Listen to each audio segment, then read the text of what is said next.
odontólogos la artritis reumatoidea? Una causa, díganme algo que se les ocurra. ¿Será importante para, por ejemplo, un paciente que les diga de que tiene artritis reumatoidea severa y no sabe qué medicamento se está tomando? ¿A ustedes les interesaría saber algo más? ¿Es lo mismo que el paciente venga tomando 40 miligramos de prednisona o de corticoides a un paciente que no lo está tomando?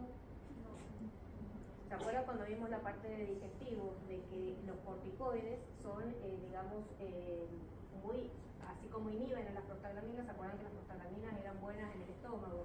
Si nosotros las inhibimos con un tratamiento prolongado con corticoides, vamos a estar favoreciendo una gastritis. Si ustedes le tienen que dar un medicamento, un antiinflamatorio por algún proceso que tienen en la boca, ese paciente puede tener una úlcera péptica o tener una complicación como una hemorragia digestiva alta. Pero la artritis reumatoidea, ¿afecta alguna articulación que le atañe a los odontólogos? La ATM. Y muchas veces el paciente puede consultar por un compromiso de la articulación temporomandibular que ustedes tienen que conocer, que a lo mejor no tiene nada que ver con una artritis reumatoidea, pero que existe esta entidad y que tanto la artritis, les vuelvo a dar tips, tanto la artritis como el lupus la pueden definir, les digo, acá está con más detalle, pero son enfermedades autoinflamatorias, son enfermedades autoinmunes que cursan en forma crónica, o sea, el paciente no se cura. Un paciente con artritis reumatoidea o con lupus no se cura, va a tener periodos donde se reactiva el lupus o la artritis, periodos o sea, van a quedar, digamos, las secuelas. Se vuelve a reactivar, permanece sin síntomas. Se vuelve a reactivar, o sea, son enfermedades crónicas que pueden tener una buena evolución con el tratamiento, pero no se curan.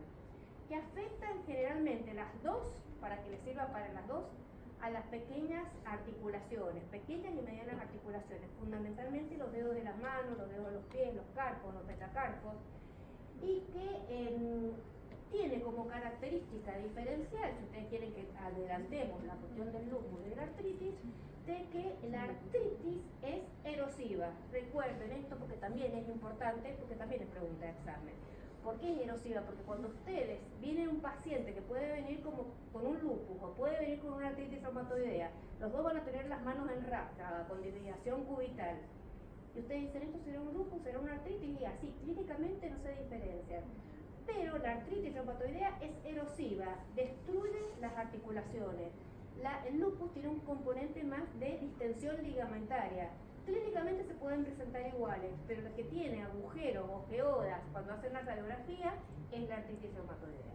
Pero las dos son enfermedades inmunológicas crónicas que cursan en forma de brotes, que no se curan, que mejoran y que tienen características diferenciales, que es lo que vamos a ver ahora. Fíjense, las dos patologías lamentablemente son más frecuentes en las mujeres, mucho más el lupus, en una relación de 9 a 1, 9 mujeres por un hombre, y la artritis reumatoidea se da de 3 a 1, más frecuente en mujeres, es más frecuente entre los 30 y 50 años, pero también se ve en niños. Hay una entidad que se denomina artritis reumatoidea juvenil, y es una entidad aparte que aparece en chicos jóvenes. Es más frecuente en individuos con antígeno de histocompatibilidad con esas características de R4 y de R1, que están presentes en blanco y japoneses, y en el 80% de los casos se detecta el factor reumatoideo en la sangre. ¿Saben lo que es el factor reumatoideo? Creo que ya se los he dicho, pero se los vuelvo a decir. Es una inmunoglobulina G alterada. Como está alterada, funciona como un antígeno, porque está alterada. Entonces genera anticuerpos, que pueden ser inmunoglobulinas M o inmunoglobulina G, que se unen a esa inmunoglobulina G alterada y generan el factor reumatoideo. ¿Es patognomónico de la artritis reumatoidea?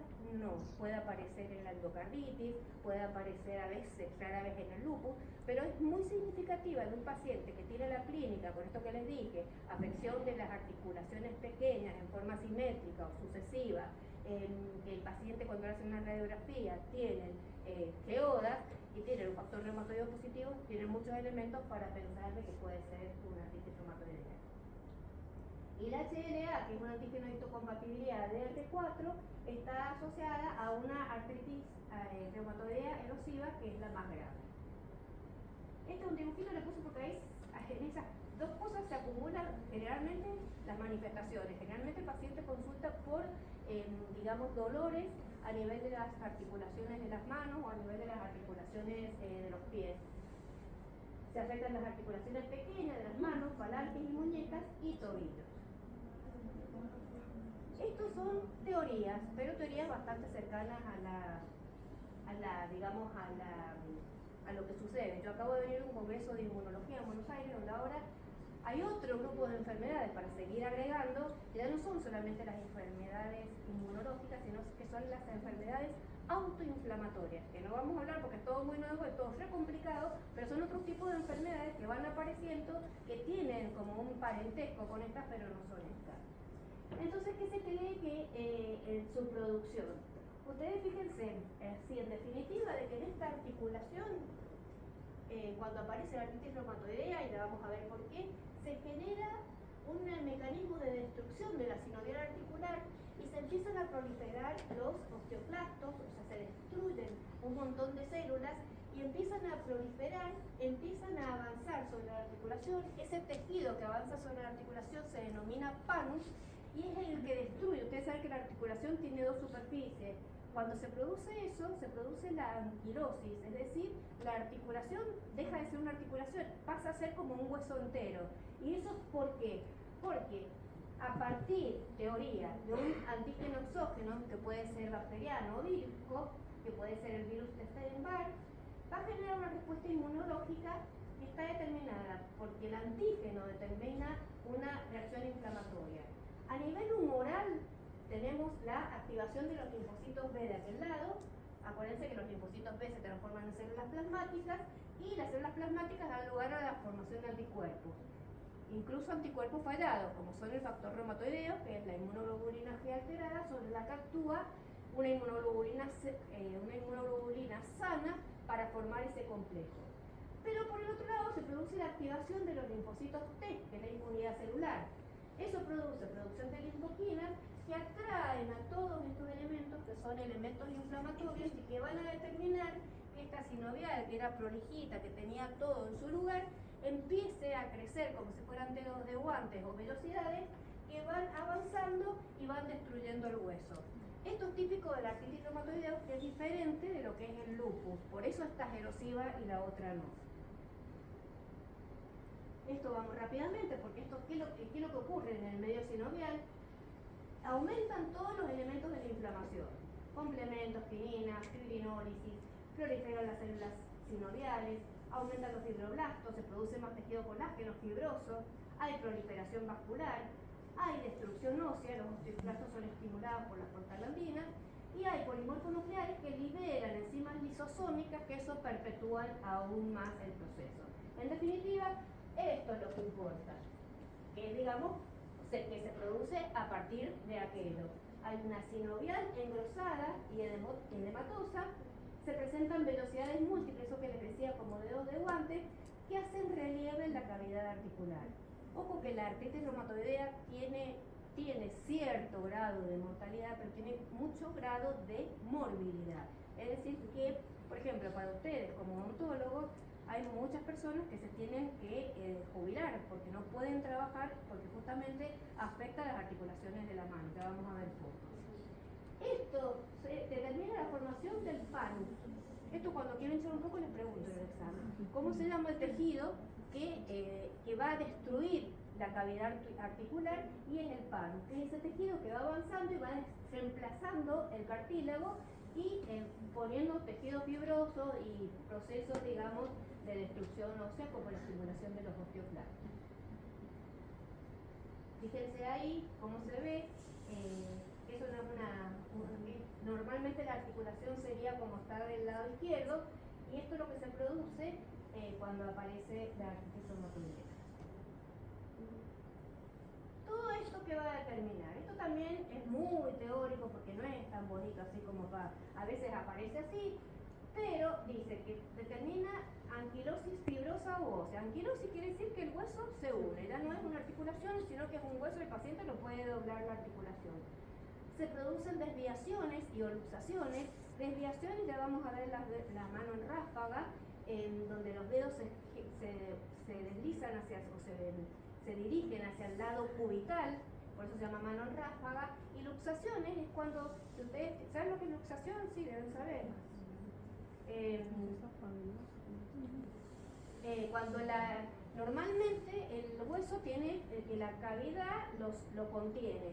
Cuando el hueso sale de esa cavidad, porque hay un tejido que lo está reemplazando, eso se luxa. Cuando no es por una artritis, las luxaciones que se producen, por ejemplo, cuando se cae alguien, se trata de colocar nuevamente el hueso en su lugar, pero en este caso no es que está salido, porque hay un tejido inflamado que determina la luxación. Aparecen los osteofitos, que los osteofitos son como, digamos, picos de loros que aparecen al nivel de las vértebras, y es el cartílago destruido que es reemplazado por esclerosis en los bordes. Esto es lo que les decía, que no están así, muchas veces empieza sumamente severa de un comienzo, pero puede empezar con una afectación de varias articulaciones de manera simultánea o aditiva. Generalmente lo que les decía, muñecas, manos, pies, puede haber también en rodillas. En general es simétrica, en general aparece en las dos muñecas o en las dos manos.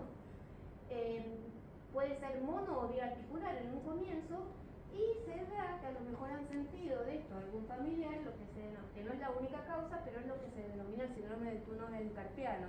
Esas personas que sienten como que tienen parestesias o sensibilidad exagerada en una parte de la mano o en la otra parte, y es porque se genera, en este caso por artritis, se genera como un anillo fibroso, como si ustedes pusieran una elastiquina a nivel de la muñeca y las terminaciones que pasan por ahí van a estar comprimidas. Por eso muchas veces el tratamiento es quirúrgico para sacar eso que está apretando. Una de las causas, hay un montón de causas, no siempre es artritis reumatoidea, puede ser el síndrome del túnel carpiano, que en este caso va a producir también afección de los músculos flexores. Puede tener posterior a esto un periodo de estado, pero puede aparecer con el periodo de estado, donde hay una afirmación de todos los caracteres clínicos del radiológico. ¿Y qué va a presentar el paciente? El paciente se va a tener su sinovitis, se va a manifestar por dolor y tumefacción, va a haber disminución de la movilidad articular hasta que ya no se mueva, va a haber rigidez matinal, que esto no les dije, pero al último hay un secretito para que ustedes se acuerden de todo esto de artritis, porque son los criterios, tanto para artritis como para lupus. Yo les doy todo esto para que entiendan, pero después ustedes pueden resumir estas patologías, porque teniendo ciertos puntos o criterios positivos, que es la clínica en general, es con lo que hacen el diagnóstico de artritis o de lupus. Y uno de los criterios para la artritis reumatoidea es la rigidez matinal. Y rigidez matinal se caracteriza porque el paciente se levanta con los dedos de las manos como entumecidos, como que no pueden hacer una actividad y les dura una hora. Y eso sí es patognomónico de la artritis reumatoidea y es un criterio de la artritis. Atrofia, eso dura generalmente una hora. Atrofia de los músculos vecinos de las articulaciones afectadas, como los interóseos o cuádriceps, donde ustedes van a ver que son manos como que están adelgazadas. ¿Por qué? Porque esas articulaciones duelen. Entonces, como duelen, se usan menos. El paciente trata, si le duele la mano, trata de no usarla. Entonces, ¿qué pasa? Se atrofian los músculos que están cercanos y por eso aparece esa mano característica. Y en el periodo de secuelas, donde ya aparece, digamos, totalmente deformada la articulación, va a haber destrucción del cartílago y hueso. En esta puede haber hiperlaxitud, pero en la otra que caracteriza la hiperlaxitud no hay erosión. O sea, esta tiene erosión e hiperlaxitud, pero la otra, que es el lupus, solamente tiene hiperlaxitud. Hay retracción de las formaciones cápsulas ligamentarias, todo esto como alteración de la estructura de la articulación y alteraciones tendinosas, que puede ser contractura y o atrofia muscular, por lo que les expliqué recién. Bueno, esto para que veamos algunas figuras de cómo se presenta, que estos son los nódulos subcutáneos. El paciente puede tener una sintomatología muy inespecífica, como en muchas enfermedades, generalmente astenia, anorexia, puede tener fiebre. Ojo que muchas veces el paciente que está lo más bien y de repente empieza con fiebre y tiene un antecedente de una artritis reumatoidea o un lupus, puede ser el indicio de que se está activando, o sea, que pasó de esta parte de acá a esta parte de acá. Por eso hay que tener en cuenta, en esos casos, cuando el paciente empieza con fiebre, yo creo que puede ser una reactivación, le tengo que pedir un estudio inmunológico, donde hay, esto es un detalle para informarles, lo que me va a dar generalmente es el complemento bajo, porque en estas situaciones se consume el complemento como si fuera nafta y hace de que, digamos, en este periodo así, tenga los parámetros inmunológicos de laboratorio positivos. Bueno, esto no vamos a ver demasiado. Estos nódulos se ubican en las superficies de extensión, que tienen una zona central que es un material necrótico fibrinoide. Después tienen una zona con piocitos y la zona periférica donde hay células redondas, tejido fibroso y vasos sanguíneos. ¿Para qué sirve esto? Para que si ustedes dudan, en general no duelen, a no ser que tengan mucho roce y ahí empiezan a doler, piensen de que esto se puede hacer el diagnóstico por una biopsia. Recuerden de que, a ver si se acuerdan, ¿qué patología que vimos tenía nódulos subcutáneos? Las oriento un poco, algo de cardiovascular y que no es la endocarditis. ¿Ah? Sí, pues se pueden equivocar, ahora no las estoy evaluando, a ver si me dan una sorpresa solamente.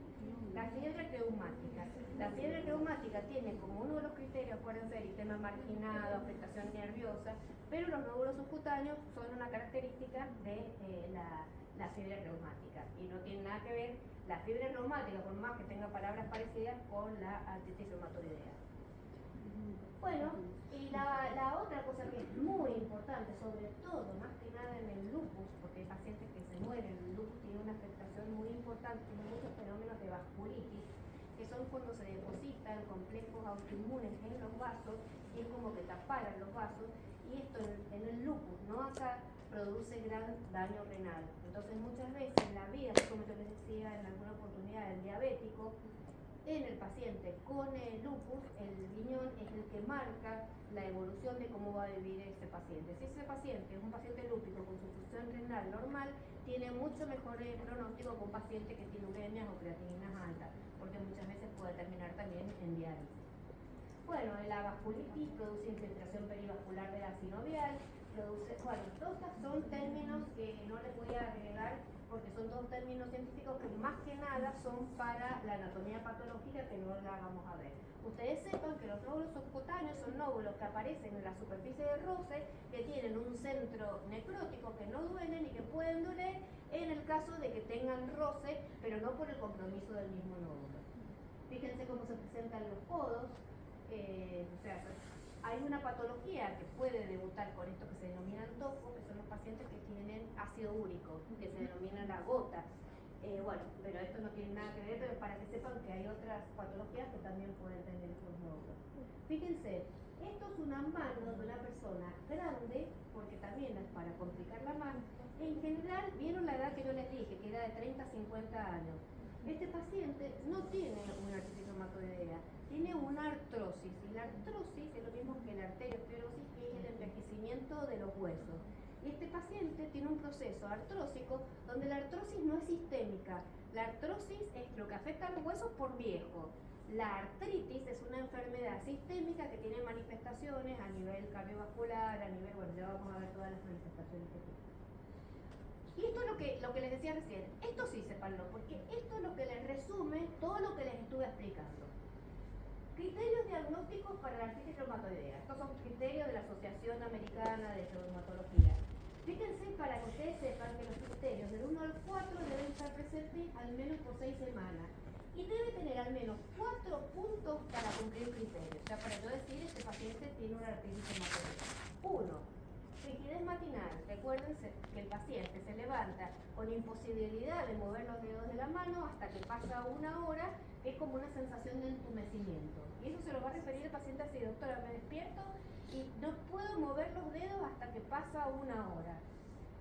2. Inflamación de las partes blandas articulares, o sea, artritis de 3 o más articulaciones que están observadas por un médico. O sea, si el paciente le dice, sí, se me infla la articulación, pero ustedes no la han visto, no constituye un criterio, lo tiene que haber visto un médico. Artritis de articulaciones de carpo, metacarpos e interfalángicas proximales. Sabe que las del carpo son las de las manos, las del tarso son las del pie y las interfalángicas las iniciales de los dedos. Que la artritis sea simétrica es otro criterio. La presencia de nódulos subcutáneos es otro criterio. La prueba de factor reumatoideo positivo es otro criterio. Y las erosiones radiográficas, recuerden que esto es importante porque esto les distingue entre artritis y lupus. En términos generales, no es que sea tan así, pero es la diferencia, digamos, que es lo que pasa en cada una. Entonces, erosiones radiográficas u osteopenia periarticular en articulaciones de manos o muñecas. Si ustedes tienen 4 criterios por 6 semanas, tienen el diagnóstico de artritis reumatoidea. De todos modos, acá las cuestiones de laboratorio inmunológico son mucho más chiquitas, pero vamos a ver que en el lupus tenemos un poco más de criterios. Fíjense, esto se denomina mano en ráfago. Esto sí es una mano en artritis reumatoidea. Pero también está, esto es una mezcla de artrosis, que son los nódulos de Everden, nódulos de Bouchard, que son estos nódulos que están acá, pero con un paciente que además de tener artrosis también tiene artritis reumatoidea. Y esto, para terminar artritis, fíjense cómo es característico, esto se denomina dedos en cuello de cisne, y que es muy típico de la artritis reumatoidea o del lupus. Fíjense que es como si fuera el cuello de un cisne. Y son muy, digamos, incapacitantes. ¿Dudas de esto? No. Bueno, vamos a la última, que es el lupus. Recuerden